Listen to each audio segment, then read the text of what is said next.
Hello everyone, welcome back to my channel. तो कैसे हैं आप सभी? आई होप कि आप सभी अच्छे होंगे। तो आज हम क्लास 10 इंग्लिश का chapter a letter to God पढ़ने जा रहे हैं, जिसे जीएल फिंटस ने लिखा है। इस वीडियो में हम इस चैप्टर का समरी, इंपॉर्टेंट वर्ड मीनिंग्स और इंपॉर्टेंट क्वेश्चन आंसर भी कवर करेंगे, ताकि आपका पूरा जो चैप्टर है ना वो क्लियर हो जाए एग्जाम के लिए और अंडरस्टैंडिंग के लिए भी। So let's begin this beautiful story a letter to God. Okay, Now let's begin the story. The story starts with Lenchu, जो एक मेहनती किसान था. Okay, He lived with his family on a lonely hill. बिल्कुल अकेला सा पहाड़ी इलाके में वो अपनी पूरी फैमिली के साथ रहता था. लेंचू की पूरी उम्मीद जो थी ना, उसकी कॉर्न की जो फसल थी ना, उसी पर थी. कॉर्न यानी मक्का, क्योंकि उसकी सारी इनकम, उसका सारा गुजारा जो है ना, इसी पर डिपेंड करता था. तो Lencho was waiting for rain, वह बारिश का इंतजार करता होता है, क्योंकि बारिश जो है ना वही फसल को बचा सकती थी. लेकिन कुछ देर बाद क्या हुआ ना, बारिश के बदले तेज ओलावृष्टि होने लगी, यानी कि जिसे हम लोग हेलस्टोन कहते हैं. ठीक है, तो वो हेलस्टोन्स पड़ने लगे और पूरी खेत जो है ना उसकी बर्बाद हो गई उसमें. सोचो, कोई साल भर इतनी मेहनत करता है और वो साल भर की मेहनत एक पल में खत्म हो जाती है. और इस मुश्किल समय में लेंचो को सिर्फ एक ही उम्मीद थी, वो गॉड पे. किस पे? भगवान पे. ओके, उसे पूरा यकीन था कि सिर्फ गॉड ही इस क्राइसिस में उसकी मदद कर सकता है. Okay, alright students, now the most interesting part of the story begins. Lencho का पहला लेटर जो कि वो गॉड को लिखता है. ओके, लेंचो का गॉड पर बिलीफ इतना स्ट्रांग था कि जब उसकी फसल बर्बाद हो गई ना, तो उसने किसी भी इंसान से हेल्प नहीं मांगी. ओके, इंस्टेड उसने सीधा गॉड को एक लेटर लिखा. लेटर में उसने 100 पेसूस मांगे, ताकि वो अपनी फसल फिर से बचा सके. ठीक है, जस्ट इमेजिन कि कितना अनसेकेबल फेथ था उसका. अब बात करते हैं पोस्ट ऑफिस की. ठीक है, जब पोस्ट मास्टर ने लेंचो का लेटर देखा ना, तो वो बिल्कुल शॉक्ड रह गया. कोई भी शॉक्ड रहेगा ना जब देखेगा कि कोई आदमी कहाँ लिख रहा है. भाई, किसको लिख रहा है लेटर? गॉड को लिख रहा है. तो उसने कभी किसी को गॉड का एड्रेस पर लेटर लिखते हुए नहीं देखा था, इसलिए वो शॉक्ड था. लेकिन साथ ही साथ उसे ना लेंचो की फेथ देखकर बहुत ज्यादा रिस्पेक्ट भी फील हुई उसके लिए, लेंचो के लिए. और इसी वजह से ना उसने पोस्ट मास्टर ने डिसाइड किया कि let's help this man. Okay, चलो इसकी मदद करते हैं. फिर क्या होता है, पोस्ट मास्टर जो है ना वो अपने साथ बाकी पोस्ट ऑफिस में जितने भी एम्प्लॉयज काम कर रहे होते हैं ना, उनको इन्वॉल्व करता है. ठीक है, और सबने अपने पॉकेट से पैसा कलेक्ट करके लेंचो को भेज दिया. लेकिन यहाँ पे एक और बात क्या होती है, पैसा जो है वो 100 पेसोस से कम था, यानी वो 70 पेसोस था. बट इंटेंशन जो था बिल्कुल प्योर था. Intention was pure. ये थी ह्यूमैनिटी और kindness. So here we see chapter not only talks about faith in God but also about kindness and helping others in difficult times. Okay, now the most surprising twist of the story comes here. Lencho का second letter जो होता है. ठीक है, जब Lencho को पैसा मिला, उसने नोट किया कि ये तो 100 पेसों से कम है. और इस बात पर पता है लेंचो को गुस्सा आ जाता है. सोचो, जिस इंसान के लिए लोगों ने इतनी मेहनत से पैसे कलेक्ट किए, वो उनका थैंक्स बोलने के बजाय एंग्री हो गया. और सबसे शॉकिंग बात यह है कि लेंचो ने ये नहीं सोचा कि शायद गॉड ही लेस पैसे भेज रहे हैं.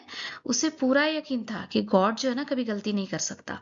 ठीक है, इसलिए उसने ब्लेम किस पर किया? पोस्ट ऑफिस के एम्प्लॉयज पर. उसे लगा कि गॉड ने तो पूरे 100 पेसोस भेजे होंगे, लेकिन ये पोस्ट ऑफिस के लोग जो है ना बीच में कुछ पैसे खा गए. So now Lencho writes another letter to God.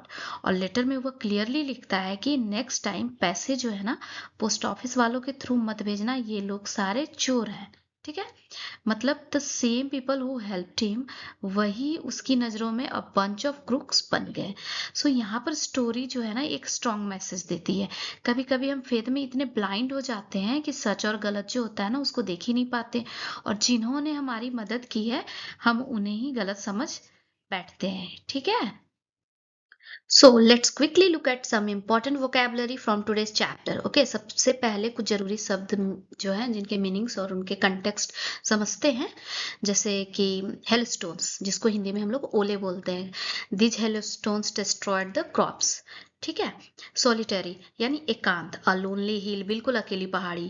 Faith, faith यानी बिलीफ, विश्वास, जो कि लेंचो को भगवान पे था. ठीक है, बिलीफ इन गॉड. डॉनपोर, तेज बारिश. हैवी रेन, बहुत जोरदार बारिश होना. लोकस्ट्स, टिड्डियां, वही जो कीड़े होते हैं जो क्रॉप को, फसल को खा जाती है। कंसाइंस, कंसाइंस यानी अंतरात्मा, आपका मोरल सेंस यानी सही और गलत की समझ, ठीक है। क्रूक्स, क्रूक्स वो होते हैं धोखेबाज लोग, डिसऑनेस्ट पीपल, जो ईमानदार नहीं होते हैं, ठीक है। बस इतना ही। इन शब्दों के मीनिंग और कंटेक्स्ट याद रखें, जिससे आपको चैप्टर जो है ना आसानी से समझ में आएगा और ये आपको एग्जाम में भी काफी हेल्प करेगी, ठीक है। आगे बढ़ते हैं। सो ऑलराइट, अब हम जल्दी से क्वेश्चंस एंड आंसर्स देख लेते हैं ताकि चैप्टर जो है ना अच्छे से समझ में आए। The very first one is what did Lencho hope for. Lencho जो है किस चीज के लिए होप करता है। Lencho hoped for a good rain to ensure a good harvest, मतलब लेंचो को उम्मीद थी कि अच्छी बारिश होगी जिससे फसल अच्छी होगी, ठीक है। The next one, why did Lencho say rain drops were like new coins, ठीक है। He compared rain drops to coins because they would help him grow a good crop and earn money, यानी बारिश की बूंदों से फसल अच्छी होगी तो कमाई भी अच्छी होगी, इसलिए उसने क्वाइन से रेन ड्रॉप को कंपेयर किया है, ठीक है। How did the postmaster help Lencho, postmaster ने लेंचो को कैसे हेल्प किया है, ठीक है। The postmaster collected money from employees at his own and sent it to Lencho as God's reply, मतलब पोस्ट मास्टर ने अपने और बाकी कर्मचारियों से पैसे इकट्ठे किए, कलेक्ट किया और लेंचो को भेज दिया जैसे कि भगवान का जवाब हो लेंचो को, ठीक है। And the last one is why did Lencho call employees a bunch of crooks, यानी कि लेंचो ने एम्प्लॉयज को, पोस्ट ऑफिस के एम्प्लॉयज को अ बंच ऑफ क्रूक क्यों कहा। He thought they had stolen part of the money God sent to him, यानी उसे लगा कि कर्मचारियों ने, पोस्ट ऑफिस के कर्मचारियों ने भगवान द्वारा जो भेजे गए पैसे थे उनमें से कुछ पैसे उन्होंने चुरा लिए हैं, इसलिए उसने कर्मचारियों को बंच ऑफ क्रूक्स कहा है, ठीक है। बस इतना ही। इन सवालों को अच्छे से याद रखिए, इससे चैप्टर जो है क्लियर हो जाएगा। बाकी समरी को रिवाइज करने से कैसा भी क्वेश्चन आए आप उसको आसानी से आंसर कर सकते हो, ठीक है। So let's talk about the themes and lessons of this chapter, यानी इस कहानी से हमें क्या सीखने को मिलता है उस पे चर्चा करते हैं, ठीक है। पहले क्या है, अनसेकेबल फेथ, यानी Lencho had complete trust in God. इससे हमें सीख मिलती है कि मासूम और सच्चे विश्वास की जो ताकत होती है ना वो बहुत बड़ी होती है, ठीक है। Next is human kindness, the postmaster and his employees helped Lencho without expecting anything in return, okay, यानी इंसानियत अभी भी जिंदा है, दूसरों की मदद करना बहुत बड़ी नेकी होती है, ठीक है। Dramatic irony, Lencho misunderstood the same people who helped him. Lencho उसी को गलत समझता है जो उसकी हेल्प करता है, यानी हमें ये सीख मिलती है कि कई बार जो है ना हम सच्चाई जाने बिना दूसरों को गलत समझ लेते हैं, इसलिए पहले समझो फिर बोलो या फैसला करो।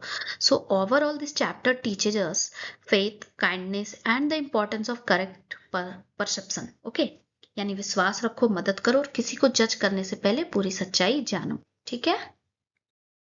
सो लास्ट में देखते हैं कि इस कहानी से हमारी सबसे बड़ी सीख क्या है। This story tells us that innocent faith is powerful but sometime ज्यादा विश्वास यानी ब्लाइंड फेथ जो होता है ना हमें सच देखने से रोक देता है।